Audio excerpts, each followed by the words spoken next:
I don't watch the NFL anymore because I hold a grudge and I'm a pig-headed person. And I haven't forgotten when professional sports, which I've loved my whole life, decided to just dump all over my country for an extended period of time. It just became the acceptable thing. I haven't let that go. Do you think the NFL regrets it? Probably not. From what I understand, the TV ratings are still high. But do they look back on all that insanity and think, wow, we did a good thing there?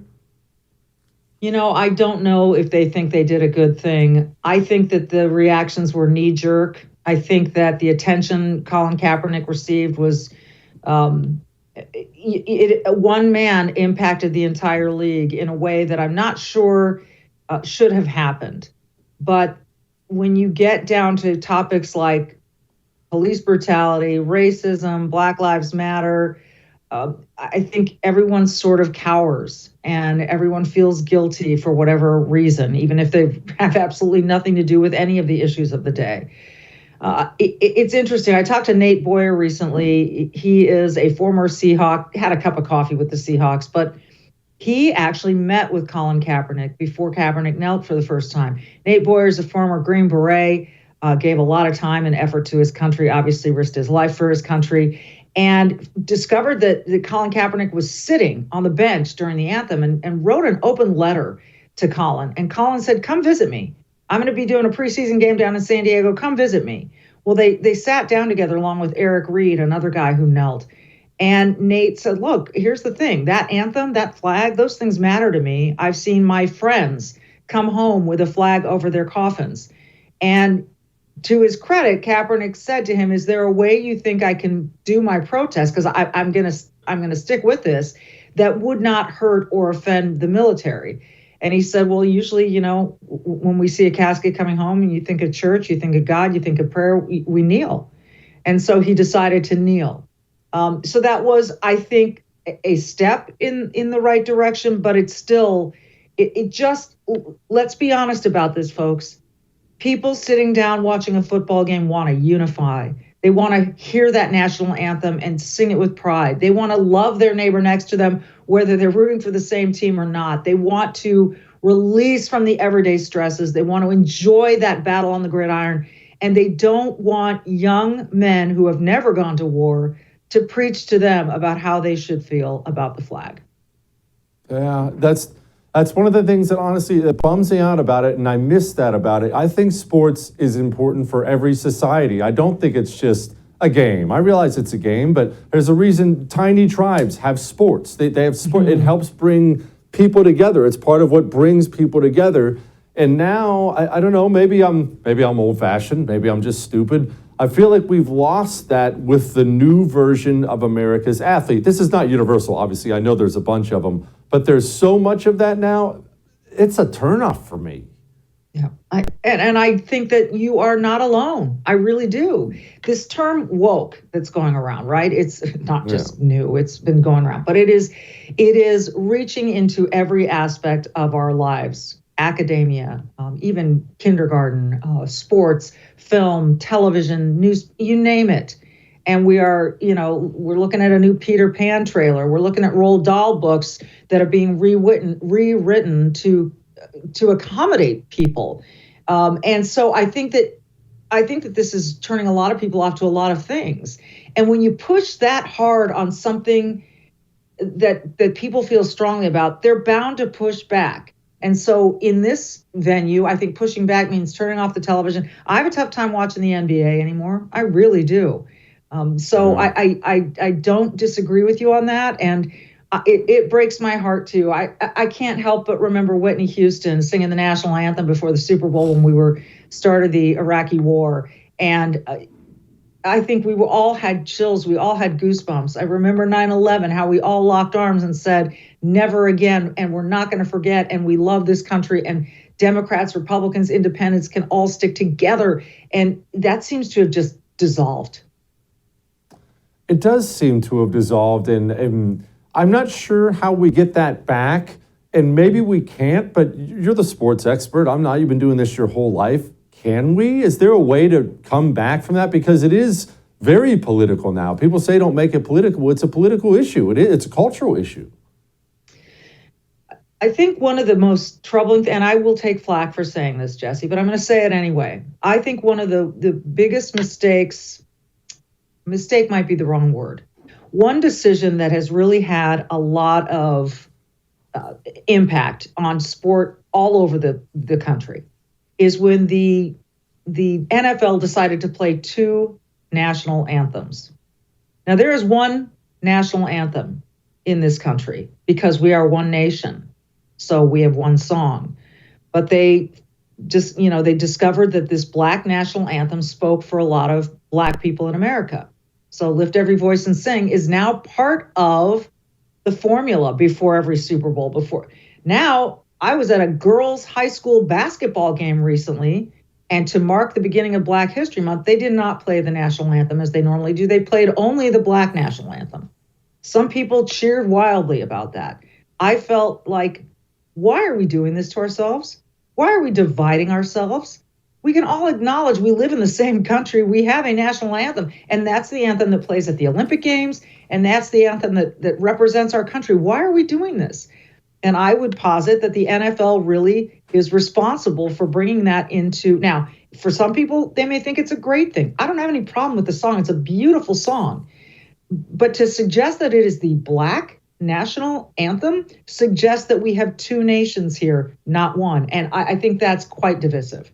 I saw this and it was really sad. And it's an article about sadness. The numbers are out there. Teenage girls are sadder than they've ever been. 2011, 36% of teenage girls were bummed out. Now it's 57%.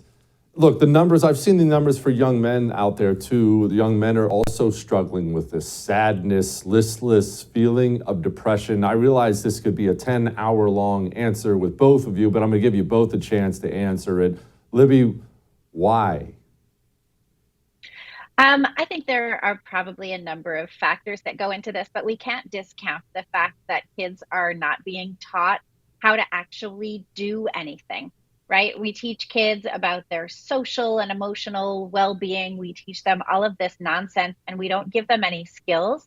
We don't teach them to dive into their talents. We tell them that their skin color is, innately tells them things and tells society things about themselves. We tell them that their genders are swappable. We put them on social media. They put themselves on social media, and they're all criticized and criticize each other.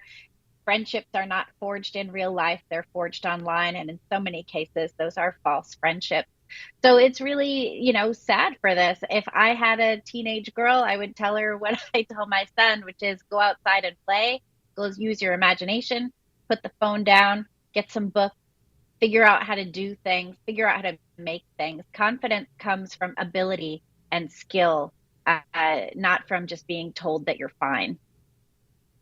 That is true. And hardship. Confidence comes from hardship. You cannot helicopter your child into being a confident human being. It doesn't work that way. Inez, why are people sad? Yeah, I agree with everything that Libby said. I'd only add 2 points. One, there's a big political divide in this. So actually, generally, girls are struggling with this more than boys are, but there's literally such a large gap between those who identify as liberal and those who identify as conservative that conservative girls are still having fewer troubles than liberal boys, right? So there is something ideological to this. There is something about the left-wing worldview that is really depressing. And the only other point I'd add to what Libby said is, we have this conception of depression as a physical pathology. And in some limited number of cases, that may be true, although the most recent research on SSRIs and on this chemical theory of depression are showing that it's not replicable, that we actually can't say that this is a chemical imbalance in the brain.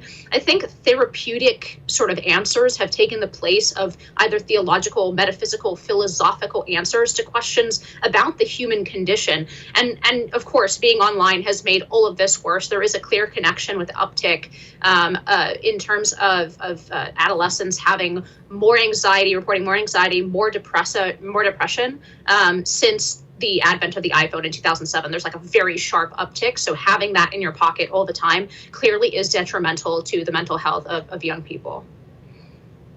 Inez, Libby, thank you, ladies. I appreciate you. Thank you. Thanks. You were recently attacked. What happened to you? Well, never forget that it was Hillary Clinton that declared us all deplorables as if we were some second-class citizens. And it was Maxine Waters that gave the dog whistle that wherever you see them, you make a crowd and you go after them. And that's exactly what they have done ever since then. And so when someone like me is in public and restaurants, airports, many public places, and there's these nasty, nasty people. They're usually typically women about my age or a little older, the ones that watch The View every single day. And their children who, well, God help them, we don't know what's going to happen to them. But I was in a restaurant and this woman and her adult son finished their dinner and decided on the way out they were going to ruin it for everyone else, and started calling me terrible names and screaming at the top of their lungs, F you, Marjorie. Well, it's so disrespectful, not only to me, but also to the restaurant, their staff, and other patrons that are there having dinner. But this is who the left is, Jesse, and you're one of the few people that see it the way I see it. We recognize that they are never going to stop. As a matter of fact, it's going to get worse. And we're sick of it. We're fed up. You've seen me over the past week or so calling for a national divorce because I really believe that, if we have states, red states and blue states, well, you know what? They can abolish their police. They can transition their children, no matter how much I disagree with it. And they can have their wide open borders, and we can secure our borders. We can protect our children, and we can support our police officers. And we can be left alone because we're fed up with these people. We're sick and tired of them. And our federal government is destroying every single ounce of freedom that we have and making everything worse. So that's why I've been saying these things. And then, I go to a restaurant and get screamed at by demon-possessed, insane, out of control people. And it's just another reminder of watching videos where just regular people were being attacked because they wore a MAGA hat in public. And it's too much. We've got to do something about it. I loved that you were talking about national divorce, whether people support it or don't support it. I think it's an important conversation to have. People who don't support it can get mad as they want, but it's not a conversation that's going to go away because, as you just pointed out so eloquently, we are already two different nations. Here's a little bit of the response to you coming out and saying something. Congresswoman Marjorie Taylor Greene. This week, she repeatedly called for a national divorce. There is no national divorce on the horizon right now. The last time Southerners like Marge proposed a national divorce, it was because they were holding 4 million African Americans hostage as slaves, and they didn't want to let them go.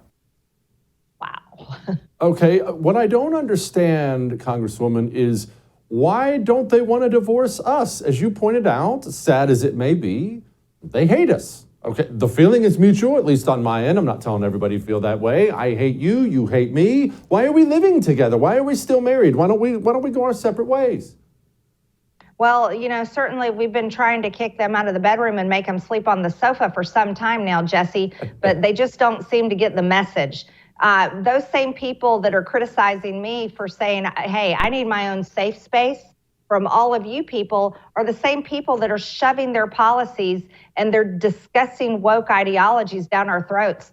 Those are the same people that are perfectly fine with adult men dressed in drag that are gyrating in front of children at school and in parades and town squares. Those same people want to control us. They want to vaccinate us. They want to mask us. They would love to keep lockdowns going. They would love to force their insane gender insanity on our children and on all of us.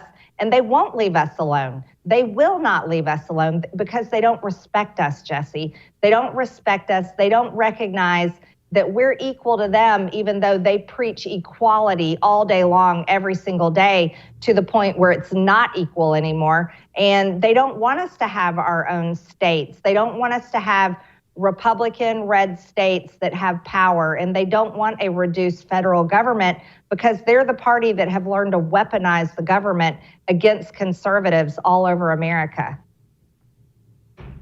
Congresswoman, keep up the good fight. I know you will. I appreciate you.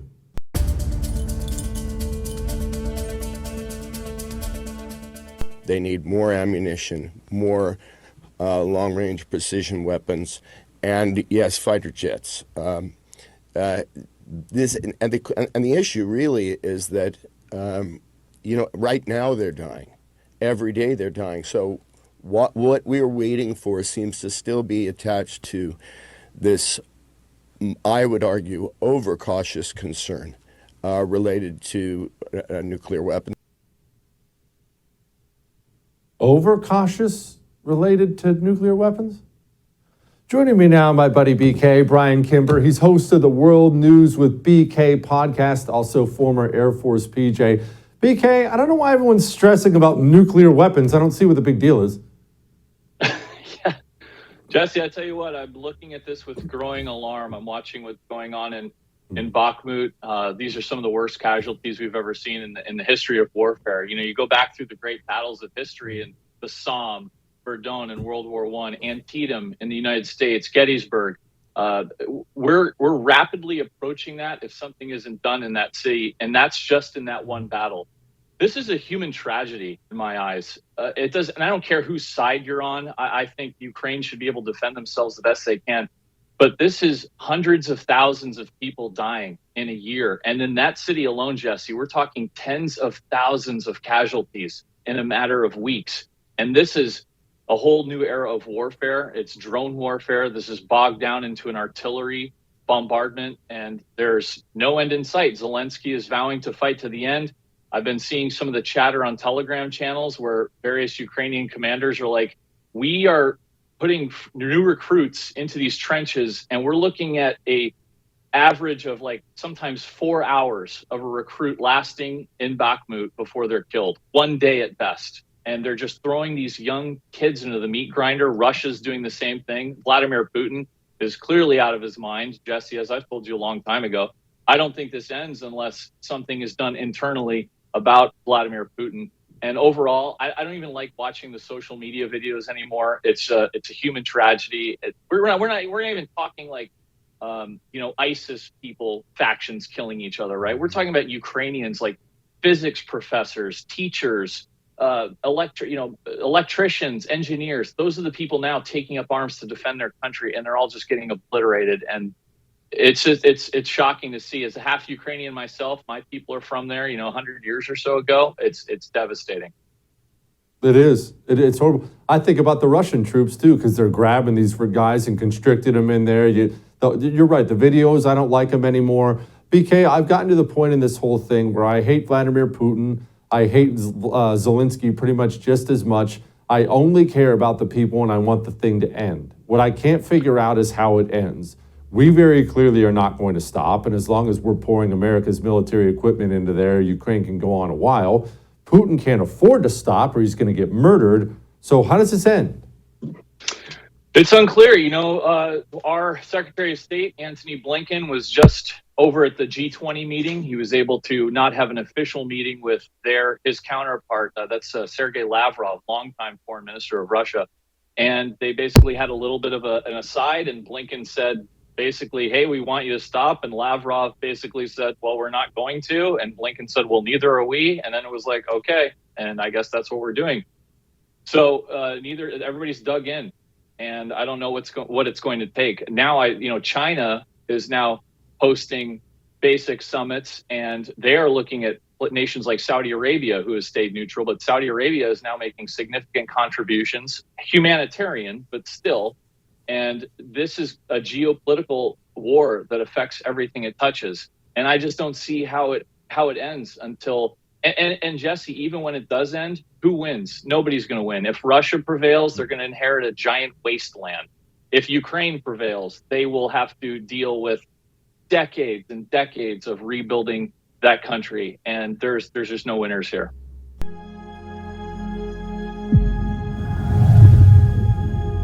I've called Brandon Johnson and Paul Vallis to congratulate them on their victories in advancing to the runoffs.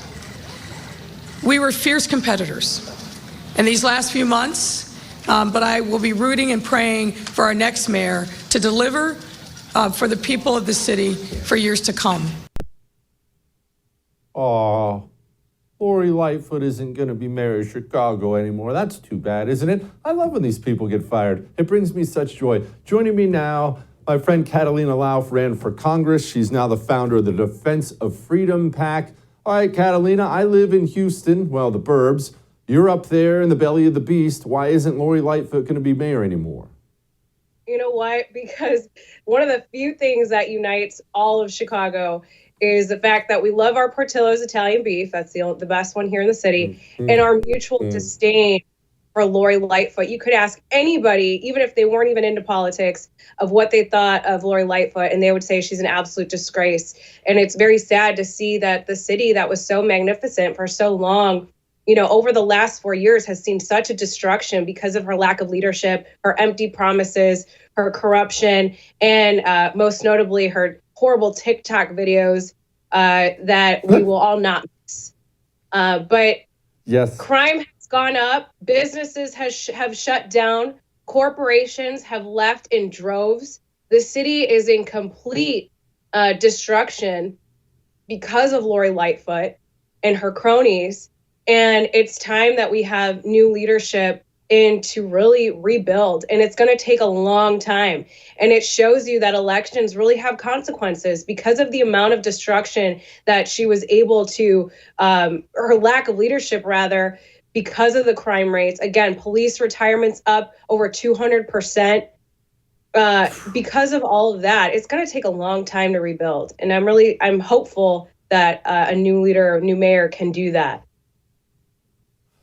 Catalina, what did she do to drive this crime through the roof? Because I adore Chicago, as you know. I love that place, but I haven't been in 10 years, and it's just a war zone now. Now, it's always going to have crime. It's friggin' Chicago. It's had crime for a long time, but it is crazy how bad it got and how bad it got so fast. What'd she do? Yeah, so primarily the crime rates were always concentrated in the South and West Side. That's been a long time thing, unfortunately, the lack of economic opportunity in those areas. But in the city, especially in the tourism parts or even in where all the Fortune 500 companies are, it was always beautiful. Magnificent Mile, you had a lot of commerce, a lot of busy streets all the time, healthy economy in general. And what happened was she overused her powers during the pandemic, so shut down everything, parks, kids couldn't go on swings. The draconian and tyrannical way that she approached the pandemic was really the start of everything. And then, you had restaurants shutting down, businesses shutting down, people weren't going into work. And then you add in the BLM riots, where completely she supported the people who were causing the mischief and the crime in an already decimated city because of the pandemic. Now you go in and you have people who are looting and rioting and destroying the very businesses and the restaurants and the areas that were basically kicked while they're down, and they were never able to recover from that. Lori Lightfoot was supporting defund the police. She's part of the progressive movement that just ultimately was not supporting law enforcement. So then you have a high rate of crime happening in even the most beautiful parts of the city.